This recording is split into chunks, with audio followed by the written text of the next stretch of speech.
हरे कृष्णा। आज हम सभी श्रवण करेंगे श्रीमद् भागवतम के अंतर्गत अष्टम स्कंध और उसका पंचम अध्याय हम प्रारंभ करने जा रहे हैं। ओम नमो भगवते वासुदेवाय। ओम नमो भगवते वासुदेवाय। ओम नमो भगवते वासुदेवाय। इस पंचम अध्याय में जो हम श्रवण करेंगे वह देवताओं द्वारा भगवान से प्रार्थना अपनी सुरक्षा के लिए। चलिए अब हम श्रवण करेंगे कि ऐसा कौन सा प्रसंग है। श्री शुक उवाच राजन्नुदितमेतत् ते हरेः कर्मा घनाशनम् गजेंद्र मोक्षणं पुण्यम रैवतम त्वंतरम शृणु। श्रील सुखदेव गोस्वामी ने आगे कहा, हे राजा, मैंने तुमसे गजेंद्र मोक्ष लीला का वर्णन किया है जो सुनने में अत्यंत पवित्र है। श्री भगवान की ऐसी लीलाओं के विषय में सुनकर मनुष्य सारे पापों के फलों से छूट सकता है। अब मैं रैवत मनु का वर्णन कर रहा हूँ, कृपया उसे सुनो। जिस प्रकार से परीक्षित महाराज जी ने उनको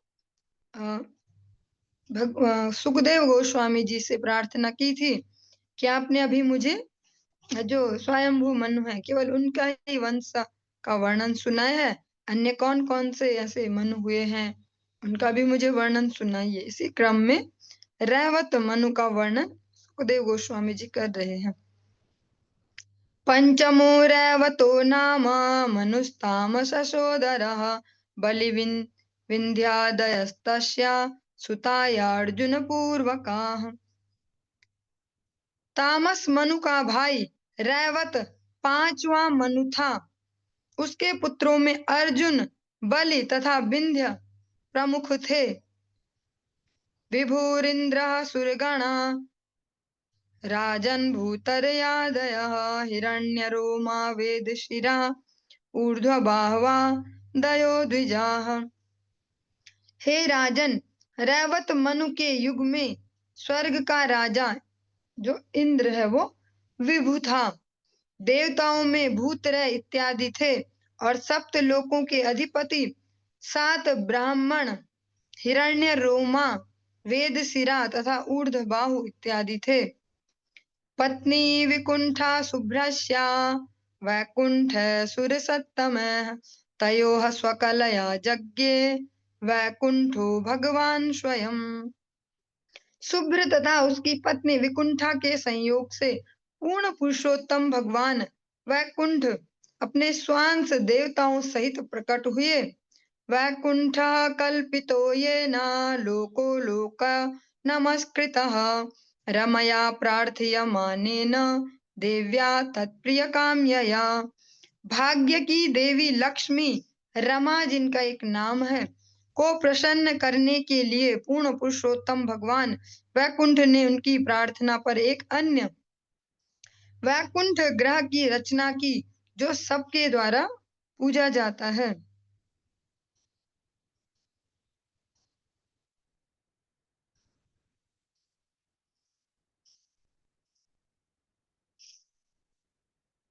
तस्यानुभावः कथितो गुणाश्च परमोदयाः भौमान् रेणूंश्च विममे यो विष्णोर्वर्णयेद् गुणान्। यद्यपि पूर्ण पुरुषोत्तम भगवान के विविध अवतारों के महान कार्यों तथा दिव्य गुणों का अद्भुत विधि से वर्णन किया जाता है, किंतु कभी कभी हम उन्हें समझ नहीं पाते। लेकिन भगवान श्री विष्णु के लिए सब कुछ संभव है। यदि कोई ब्रह्मांड के सारे परमाणुओं को गिन सके तो वह पूर्ण पुरुषोत्तम भगवान के गुणों की गणना कर सकता है, किंतु ब्रह्मांड के परमाणुओं की गिनती कर पाना संभव नहीं है।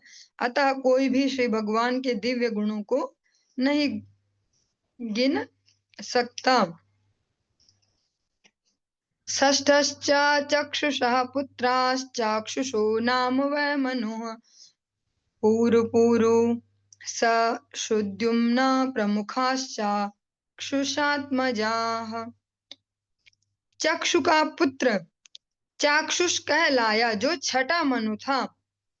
उसके कई पुत्र थे, जिनमें पुरु पुरुष तथा सुद्युम्न प्रमुख थे। इंद्रो मंत्र द्रुमस्तत्र देवा आप्यादयो गणाः मुनयस्तत्र वैराजन हविष्माद्वीरकादयः। चाक्षुष मनु के राज्य काल में स्वर्ग का राजा मंत्रद्रुम के नाम से विख्यात था। अलग अलग मनवंतर में अलग अलग इंद्र और उनके नाम भी अलग अलग हैं। जैसे हमको तो यही लगता है ना बचपन से, जिस प्रकार से ये संरचना सुनी है देवताओं वाली, या ये कि एक इंद्र होते हैं, एक चंद्र होते हैं, पर अलग अलग जो टाइम पीरियड है मनवंतर का, उनमें अलग अलग इंद्र होते हैं। वो कोई परमानेंट व्यक्ति नहीं है। गद्दी परमानेंट है, व्यक्ति परमानेंट नहीं है। देवताओं में आप्यगण तथा सप्त ऋषियों में हविष्मान तथा वीरक प्रमुख थे। तत्रापि देव संभूत्यां वैराजस्याभवत् सुतः अजितो नाम भगवान अंशेन जगतः पतिः। इस छठवें मनवंतर में ब्रह्मांड के स्वामी भगवान श्री विष्णु अपने अंश विस्तार के रूप में प्रकट हुए। वे वैराज की पत्नी देव संभूति के गर्भ से उत्पन्न हुए और उनका नाम अजित था। पयोधिम येन निर्मथ्यासुराणां साधिता सुधा ब्रह्माणो अंभसि धृतः कूर्मरूपेण मंदरः। क्षीर सागर का मंथन करके अजित ने देवताओं के लिए अमृत उत्पन्न किया। कछुए के रूप में वे महान मंदर पर्वत को अपनी पीठ पर धारण किए इधर उधर हिल रहे थे। श्रीराजोवाच यथा भगवता ब्रह्मन् मथिता क्षीरसागरः यदर्थं वा यतश्चाद्रिं दधाराम्बुचरात्मना यथामृतं सुरः प्राप्तं किं चान्यद्भवत् ततः एतद् भगवतः कर्म वदस्व परमाद्भुतम्। राजा परीक्षित ने पूछा, हे महान ब्राह्मण सुखदेव गोस्वामी, भगवान श्री विष्णु ने क्षीर सागर का मंथन क्यों और कैसे किया? वे कच्छप रूप में जल के भीतर किस लिए रहे और मंदर पर्वत को क्यों धारण किए रहे? देवताओं ने किस प्रकार अमृत प्राप्त किया और सागर मंथन से अन्य कौन कौन सी वस्तुएं उत्पन्न हुई? कृपा करके श्री भगवान के इन सारे अद्भुत कार्यों का वर्णन करें। परीक्षित महाराज जी अटेंटिवली सुन रहे हैं, फोकस्ड होके, तो क्वेश्चन भी उठेंगे फिर। और जो सुन ही नहीं रहे, बस ऐसे ही मस्त है, तो वो क्वेश्चन भी पुट आउट कैसे करेंगे? परीक्षित महाराज जी फिर पूछते हैं कि बताओ तो समुद्र मंथन क्यों, किस कारण से हुआ और अमृत कैसे मिला और क्या क्या मिला अमृत के साथ इसमें? त्वया संकथ्यमानेन महिम्ना सात्वतां पतेः नाति तृप्यति मे चित्तम सुचिरम तापतापितम।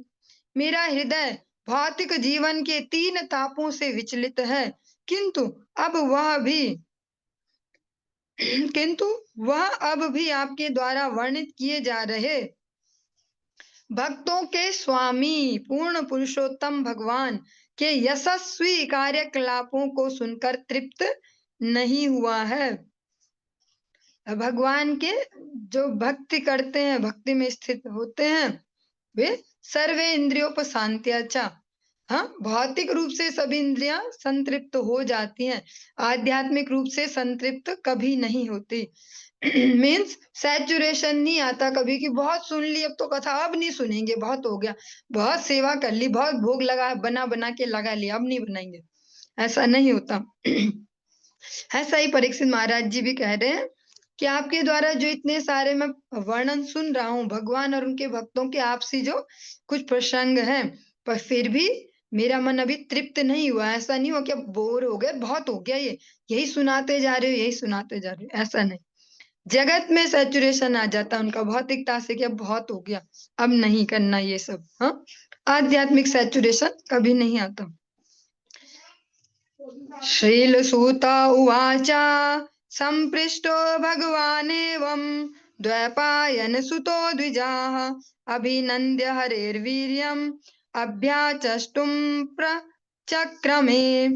श्रीलसूत गोस्वामी ने कहा, यहाँ नैमिषारण्य में एकत्रित हे विद्वान ब्राह्मणों, तब द्वैपायन पुत्र श्री सुखदेव गोस्वामी ने राजा ने इस तरह से प्रश्न पूछा, तो उन्होंने राजा को साधुवाद दिया इतने बढ़िया प्रश्न के लिए, और पूर्ण पुरुषोत्तम भगवान के यश को और भी आगे बढ़ाने का या वर्णन करने का प्रयास किया।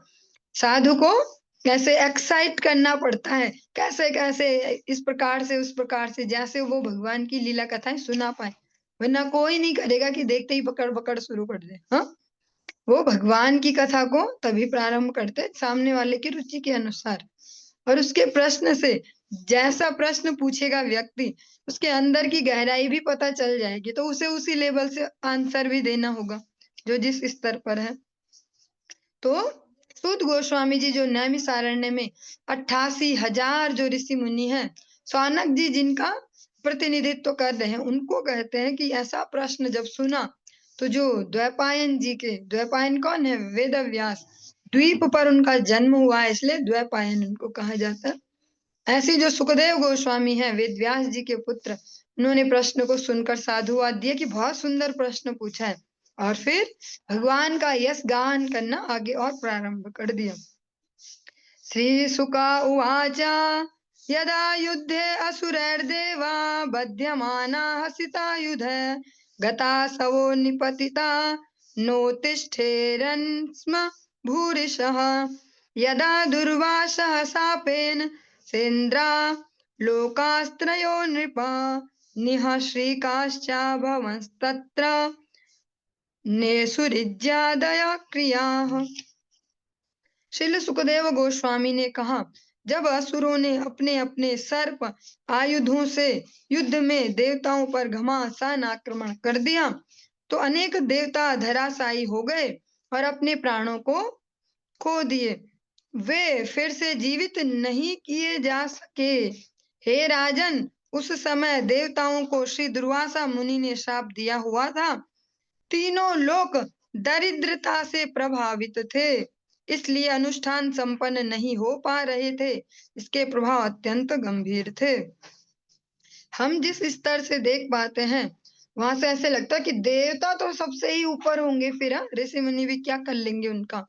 लेकिन देवता भी श्रीहीन हो जाते हैं जब कोई तपस्वी ऋषि मुनि ने श्राप दे देते हैं। यही प्रसंग यहाँ पर हम श्रवण कर रहे हैं कि दुर्वासा मुनि के श्राप से श्रीहीन हो रखे हैं समस्त देवता।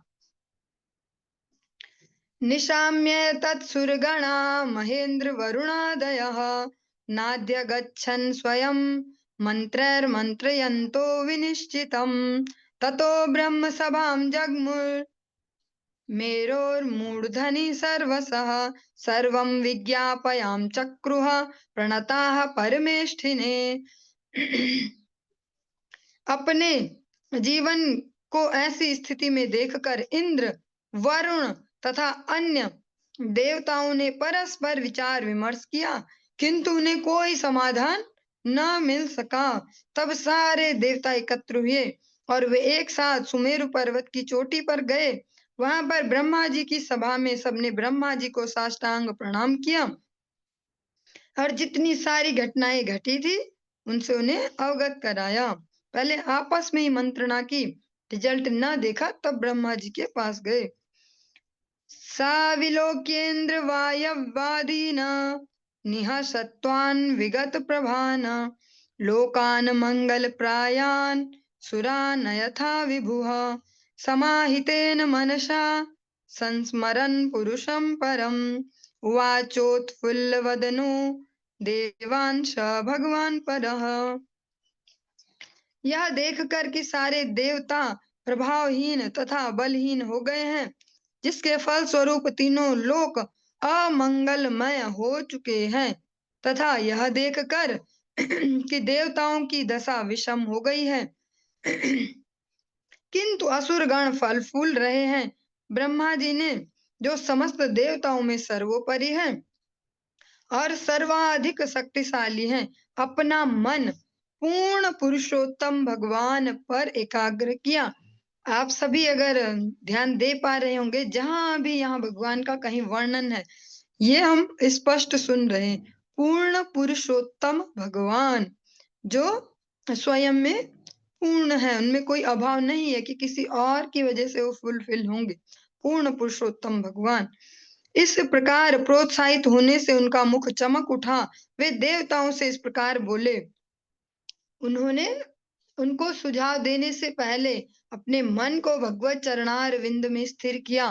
फिर जब भगवान को स्मरण करेंगे तो ददामि बुद्धि योगम, भगवान फिर आइडिया देंगे।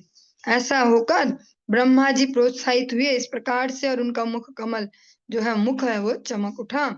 देवताओं से इस प्रकार कहते हैं।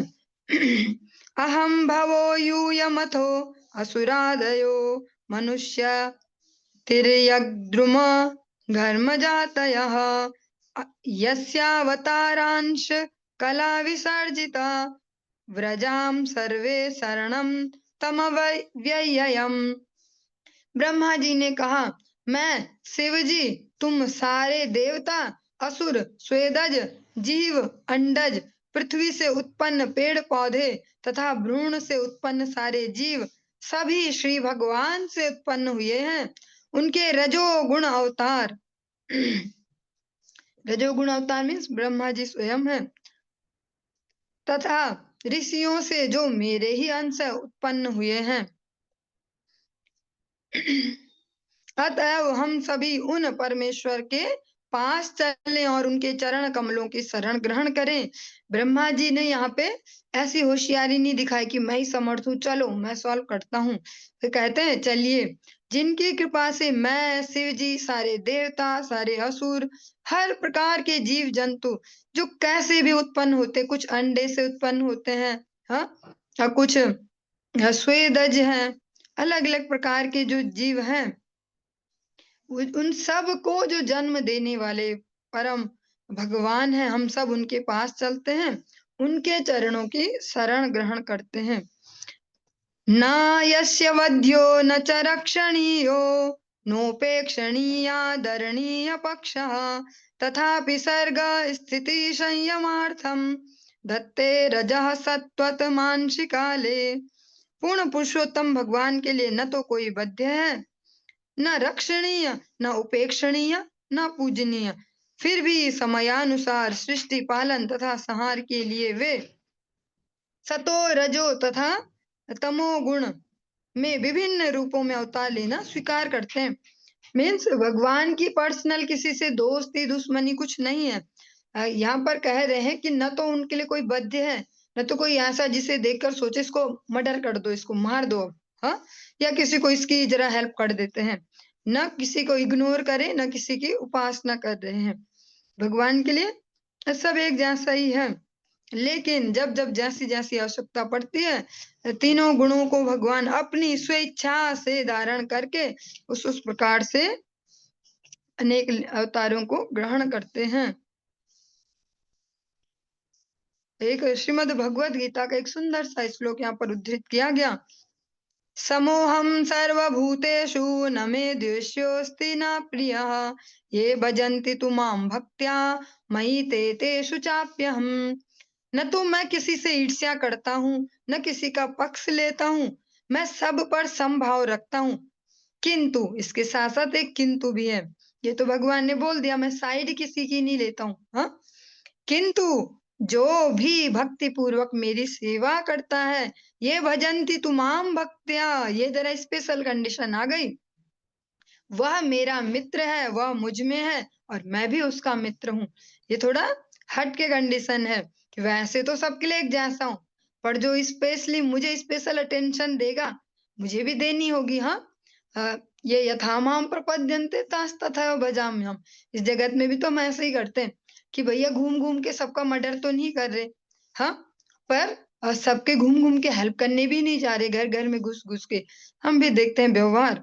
तो भगवान कहते हैं वैसी पर्सनल किसी से दोस्ती दुश्मनी नहीं है, लेकिन जो भक्ति पूर्वक मुझे भजते हैं, मैं उनका मित्र हूँ।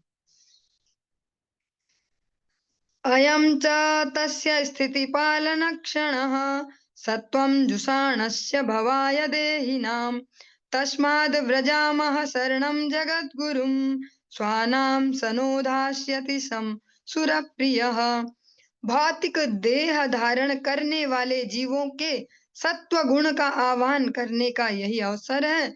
सत्व गुण श्री भगवान के शासन की स्थापना करने के निमित्त होता है, जो सृष्टि के अस्तित्व का पालन करेगा। अतः पूर्ण पुरुषोत्तम भगवान की शरण ग्रहण करने के लिए यह उपयुक्त समय है। चूंकि वे देवताओं पर स्वभावतः अत्यंत दयालु हैं और उन्हें प्रिय हैं, अतः वे हमें निश्चय ही सौभाग्य प्रदान करेंगे।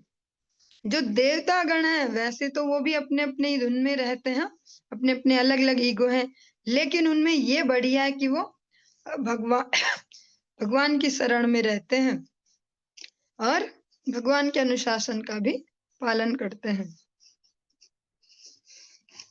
अतः ब्रह्मा जी बोलते हैं कि यही अवसर है कि हम सभी को भगवान की शरण ग्रहण करनी चाहिए और भगवान अत्यंत दयालु हैं, वे अवश्य ही हमें सौभाग्य प्रदान करेंगे, क्योंकि उन सबके श्री नाश हो चुकी है। देवताओं की श्री मीन्स यश, कीर्ति, धन, संपत्ति, बल, तेज, ये सब श्री के अंतर्गत आता है। केवल नोट, पैसा, सोना चांदी इसको ही धन नहीं कहते।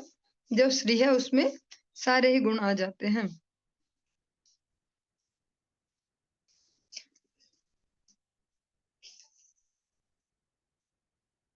श्रीशुक उवाच इत्याभाष्य सुरान् वेदाः सह दैवैररिन्दम अजितस्य पदं साक्षात् जगाम तमसः परम।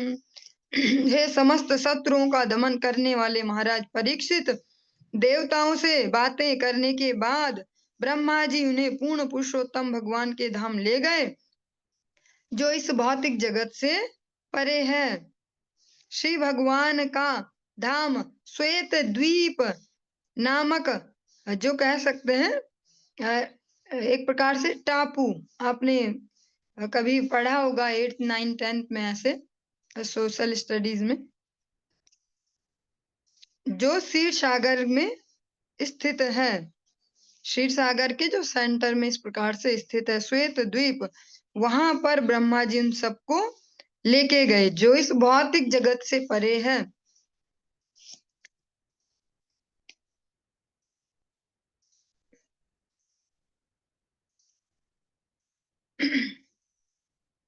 यहाँ पर एक प्रसंग इसके साथ में ही दिया गया, देव शब्द से रिलेटेड, कि देव किसको कहा जाता है। पद्म पुराण का रेफरेंस दिया गया।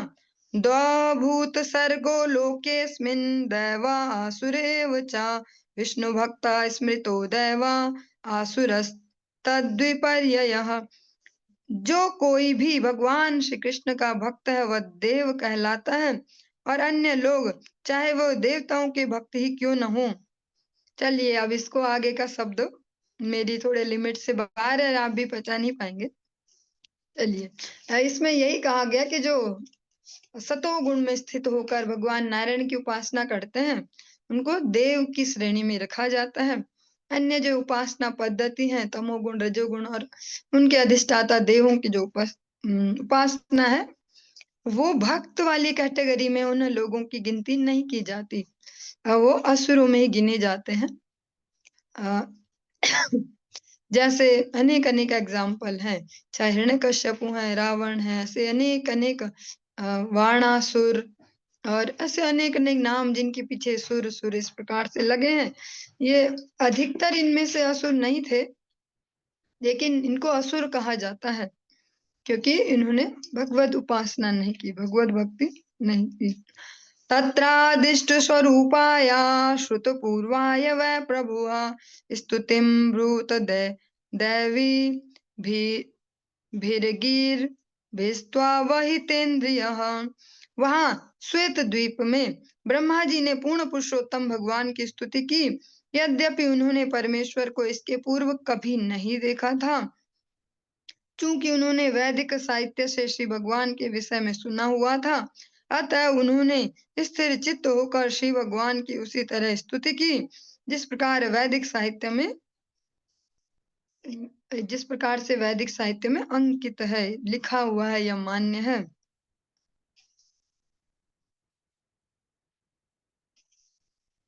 श्री ब्रह्मोवाच अविक्रियं सत्यमनन्तमाद्यं गुहाशयं निष्कलं प्रतर्क्यम मनो अग्रयानं वचसा निरुक्तं नमामहे देववरं वरेण्यं। ब्रह्मा जी ने कहा, हे परमेश्वर, हे अविकारी, असीम, परम सत्य, आप हर वस्तु के उद्गम हैं। सर्वव्यापी होने के कारण आप प्रत्येक के हृदय में और परमाणु में भी रहते हैं। आप में कोई भौतिक गुण नहीं पाए जाते। निस्संदेह आप अचिंत्य हैं। मन आपको कल्पना से नहीं ग्रहण कर सकता और शब्द आपका वर्णन करने में असमर्थ हैं। आप सबके परम स्वामी हैं, अतएव आप हर एक के आराध्य हैं। हम आपको सादर नमस्कार करते हैं।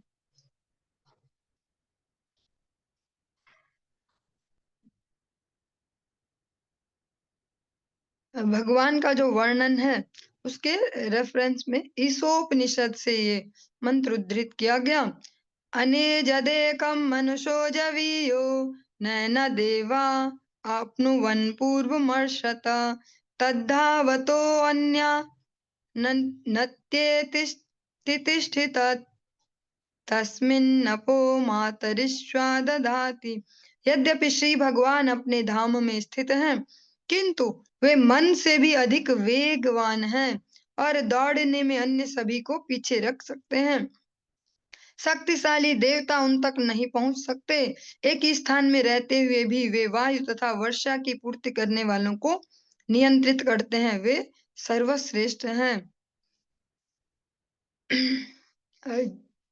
इस प्रकार से जो हम 10 नामापराध का वर्णन सुनते हैं, नए भक्तों को अगर ना भी हो ध्यान, आप अपनी साधन संकेत में भी पढ़ पाएंगे। 10 नामापराध, भगवान का नाम ग्रहण करना है अगर, तो इन नाम अपराधों से दूर रहना होगा।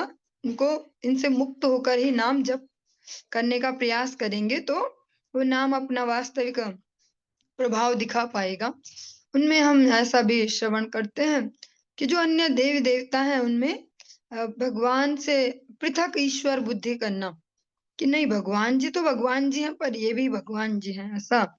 ये जो ईशोपनिषद का श्रुति मंत्र है इसमें यही कहा गया कि भगवान अपने धाम में भले, लेकिन सबसे तेज चलते हैं, मन से भी तेज। मन से तेज तो कोई नहीं चला आज तक, लेकिन भगवान मन से भी ज्यादा तेज चलने वाले हैं और समस्त देवगण भी उन तक नहीं पहुंच पाते। और भगवान अपने ही धाम से सभी को नियंत्रित करते हैं। वो चाहे वे हमें हवा देने वाले देवता हैं या वर्षा देने वाले, जिस प्रकार के अलग अलग जो डिपार्टमेंट है, फाइनल जो कंट्रोलर हैं, सुप्रीम कंट्रोलर, वे परम भगवान स्वयं है। और इस प्रकार भगवान की तुलना कभी भी अधीनस्थ जीवों से नहीं की जानी चाहिए। जैसा इजीली सभी कह लेते हैं कि हाँ सब बराबर, सब बराबर, हाँ, लेकिन इसलिए सही स्रोत से सही कह सकते हैं जानकारी का होना वो अत्यंत आवश्यक है। विपश्चितं प्राणमय मनोधियात्मना मथेन्द्रियाभासम व्रणमा छाया तपो यत्र न गृध्र पक्ष तमक्षरं खं त्रियुगं व्रजामहे। पूर्ण पुरुषोत्तम भगवान प्रत्यक्ष तथा अप्रत्यक्ष रूप से जानते रहते हैं कि किस प्रकार प्राण, मन तथा बुद्धि समेत प्रत्येक वस्तु उनके नियंत्रण में कार्य करती है। वे हर वस्तु के प्रकाशक हैं और अज्ञान उन्हें छू तक नहीं गया। उनका शरीर भौतिक नहीं होता जो पूर्व कर्मों के फलों से प्रभावित हो। वे पक्षपात तथा भौतिकवादी विद्या के अज्ञान से मुक्त हैं। अतः मैं उन श्री भगवान के चरण कमलों की शरण ग्रहण करता हूँ जो सनातन हमेशा से हैं, सर्वव्यापक, सब जगह व्याप्त हैं और आकाश के समान विशाल हैं। हम कहीं भी चले जाएँ, आकाश सब जगह दिखता है। हाँ? आप सभी का भी शायद एक्सपीरियंस ऐसा हो। जब हम छोटे-छोटे थे तो कहीं जाते, अगर कोई से भी रिलेटिव के गाँव जाते, कहीं भी जाते, रात को छत को देखते हैं ऐसे आसमान, तो वो सप्तऋषि भी वैसे ही दिखते, वो चंद्रमा भी वैसे। ऐसे लगता है ये आकाश हमारे साथ-साथ घूम रहा है क्या? जहाँ हम पहले रह रहे थे वहाँ भी था, जहाँ आज आ रखे यहाँ भी है, सब जगह चल रहा, हाँ? लेकिन वो इतना विशाल है इसलिए। ऐसे ही भगवान भी आकाश के समान विशाल हैं और जो तीनों युगों सत्य, त्रेता तथा द्वापर में अपने षड ऐश्वर्यों समेत प्रकट होते हैं। भगवान अपने षड ऐश्वर्यों समेत प्रकट होते हैं और भगवान का जो कह सकते हैं प्राकट्य है, आविर्भाव है, अवतरण है, वो भौतिक गुणों के या भौतिक कर्मों के फलस्वरूप नहीं है। हमारी जो भी ये बॉडी है या इसके बाद नेक्स्ट जो शरीर होने वाला है, हमारे कर्म फलों के अनुसार होगा। उसमें हमारा कोई रोल नहीं हो सकता कि हमने तो कर दिया ऐसे कर्म पर अभी चेंज कर दें। हाँ? हमको फिर उसको भोगना होगा, लेकिन भगवान का जो दिव्य अवतरण है वो ऐसा नहीं है कि भगवान ने कुछ ऐसे कर्म किए, देखो कछुआ बनना पड़ा। भगवान ने ऐसे कर्म किए, राम जी को वनवास जाना पड़ा। ऐसे भक्ति के नाम पे कई बार कीर्तन मंडलियों में भी माता जी लोग या प्रभु जी जो भी समझे, इस प्रकार के कीर्तन भी गाते हैं कि कर्मा की गति टारे न टरे। हाँ, राम जी भी वन चले गए, राज तिलक होना था कहाँ, तो कहाँ जंगल चले गए, देखो कर्मों का फल भोगना होता है। कई सो कॉल्ड ज्ञानी जन ऐसे बहुत मिल जाएंगे समाज में। देखो भैया, इस दुनिया में आके तो सभी को मरना ही होता है। भगवान जी भी मरते हैं यहाँ आके, तो देखो कृष्ण जी भी मरे, राम जी भी मरे, तो सबको ही मरना पड़ता है। ऐसे ज्ञानी जन जो हैं, वो शायद इस वैदिक साहित्यों से ये नहीं समझ पाते कि भगवान अजन्मा है। तो जो अजन्मा है तो वो उसकी मृत्यु कैसे संभव है? भगवान प्रकट होते हैं मतलब कहीं थे, कहीं से आए, वो अवतरित हुए, उतरे हैं। हाँ? अपने उच्च लोकों से इन निम्न लोकों में अवतरण हुआ, उनके उतर के आए हैं। तो जिसका जन्म ही नहीं हुआ उसकी मृत्यु कैसे संभव है? लेकिन ये सूक्ष्म बुद्धि तभी आ पाएगी जब भगवत जनों के सानिध्य में भगवान ने जो हमारे लिए व्यवस्थाएं दी है मनुष्यों के लिए वैदिक साहित्य की, उनको ठीक से अध्ययन करेंगे। केवल सो कॉल्ड एजुकेशन जो विद्यालयी शिक्षा है उसके ही दम पे सोचेंगे हम बहुत एजुकेटेड हैं, तो जो जड़ जगत में बहुत एजुकेटेड हो जाते हैं वे अधिकतर निरीश्वरवादी हो जाते हैं। कोई ईश्वर नहीं होता, गॉडलेस दुनिया है ये। वो इसी सोच वाले हो जाते हैं। फिर जो अधिकतर जो पढ़े लिखे हो जाते हैं सो कॉल्ड, वो फिर जो सदाचार है उसको बहुत इजीली छोड़ देते हैं कि क्या बुराई है वाइन पीने में, ये भी हाँ, और फिर क्या बुराई है मटन चिकन खाने में, चिकन पिज्जा खाओ, अच्छे तरीके से खाओ, इनको मांसाहार करो, दूसरे के शरीरों को खाओ बढ़िया तरीके से, हाँ, ऐसे सजा-धजा के कि हम तो ऐसा खाते जी, उससे मँगाते हैं ऐसा पिज़्ज़ा और वैसा। तो अगर जो केवल जड़ शिक्षा ही ले रहे हैं, तो उनका ये अंत होता है। साथ में आध्यात्मिक शिक्षा होनी आवश्यक है। केवल जड़ शिक्षा लेंगे तो हम सभी श्रवण करते ही हैं बार-बार। आहार, निद्रा, भय, मैथुनं च हाँ, नराणां पशुभिः समाना। एतद् ये चारों क्रियाएं जानवरों में और मनुष्य में एक जैसी ही हैं। कब तक? धर्मो हि तेषाम् अधिको विशेषा धर्मेण हीना पशुभिः समाना। जब तक हम वास्तव में धर्म जो तत्व है उसकी शिक्षा नहीं लेते, आध्यात्मिक शिक्षा को ग्रहण नहीं करते कि कौन है पूर्ण पुरुषोत्तम भगवान, कैसे इतना बड़ा सिस्टम अपने आप रन हो रहा है, कोई दिख तो नहीं रहा कि बारिश कर कौन रहा है। हम ऐसा पता कर सकते हैं, तुक्का लगा सकते हैं कि इस दिन बारिश आएगी, ऐसा लग रहा है। लेकिन करता कौन है, वो बारिश करवाता कौन है, वो नहीं जान सकते अपनी इस जड़ विद्या द्वारा।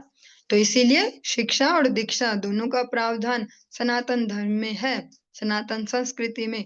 शिक्षा जो जड़ शिक्षा जो हमें इस जीवन यापन के लायक बनाएगी, और दीक्षा जो भगवत भक्तों की शरणागति लेकर भगवान के किसी एकांतिक भक्त को गुरु रूप में स्वीकार कर उनको आत्मसमर्पण करना कि हम अभी पशु कैटेगरी में ही हैं, आहार, निद्रा, भय, मैथुन यही हमारे जीवन की चर्या है। आप हमें इस चक्र से थोड़ा ऊपर ले जाइए। हाँ, धर्मो हितेषाम् अधिको विशेषः। हमें धर्म की शिक्षा दीजिए, तब हम मनुष्य कहलाएँगे।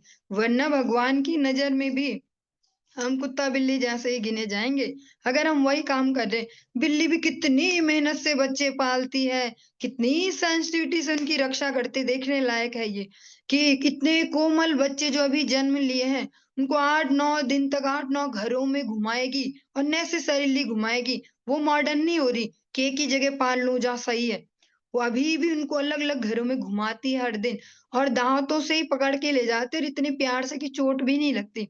वही दाँत हमें लग जाएँ तो हमें इंजेक्शन लगवाने पड़ेंगे और उन्हीं दाँतों से अपने बच्चे को पकड़ती हैं ऐसे, इतने प्यार से और आराम से पहुँचा भी देती है। हुँ? तो जो जानवर हैं इन 4 कार्यों में हमसे कहीं ज़्यादा अच्छे हैं। हम उनसे भिन्न तभी हो पाएँगे, उनसे स्पेशल तभी हो पाएँगे, मनुष्य तभी हो पाएँगे जब द्वितीय जन्म होगा। एक जन्म जो हमारा सो कॉल्ड हो रखा है मनुष्य जैसा वो पर्याप्त नहीं है। द्विज वाली व्यवस्था जो है सनातन धर्म में वो यही है, गुरु पदाश्रय, उससे ही हम द्विज वाली कैटेगरी में जा पाते हैं। द्वितीय जन्म होता है हमारा, दूसरा जन्म गुरुदेव देते हैं, वो हमें आध्यात्मिक जीवन में आगे बढ़ाते हैं, हमारे वास्तविक स्वरूप से परिचित करवाते हैं, क्योंकि वास्तविक स्वरूप हमें जब पता नहीं होते, तभी तो हम मोहग्रस्त हो रहे हैं, तभी डिप्रेशन में जा रहे हैं या एंग्ज़ायटी हो रही है या किसी का मर्डर कर रहे हैं या अपने ही शरीर का नाश कर दे रहे हैं। क्योंकि वास्तविक स्वरूप का पता नहीं है। जब वास्तविक स्वरूप का पता होगा कि हम आत्मा स्वरूप में हैं, तो फिर आत्महत्या भी कोई सॉल्यूशन नहीं है, ये पता चल जाएगा। आत्महत्या मीन्स जो अभी सुंदर सा मौका दिया है भगवान ने, अपने कर्म फलों को बदलने का, अपने भाग्य को बदलने का, उसको भी नष्ट करना। सबसे बड़ा पाप है ये आत्महत्या जिसको कहा जाता है। वो आत्महत्या नहीं है, शरीर हत्या है। आत्मा की तो कोई हत्या नहीं कर सकता। बस उसको शरीर लेस कर देते हैं, बॉडी लेस बना देते हैं। अब कुछ व्यवस्था नहीं कर सकते अपने मंगल के लिए और भी डेंजरस है और सार यहीं पर ही है। समस्या का जो समाधान हो यहीं पर ही है कि हम वास्तविक स्वरूप से अवगत हो पाएँ और इसी कार्य में जो भगवान के प्रियजन हैं, वे निरंतर लगे रहते हैं। वरना उन्हें क्या मिर्ची लगी, घूम-घूम के प्रचार करते रहो, ठंड है, गर्मी है, बारिश, इधर-उधर फिर भी भटको, क्योंकि वो इतने दयालु हैं सभी जीवों के प्रति। जब वो वास्तव में समाज सेवी हैं, वो वास्तव में विश्व कल्याण की भावना रखते हैं, जो भगवत नाम का, भगवत सेवा का प्रचार करते हैं। क्योंकि जब सब में अपने स्वरूप की जो स्फूर्ति होगी कि हमारा वास्तविक स्वरूप क्या है, तो बाहर की समस्याएँ वैसी सुलझ जानी है।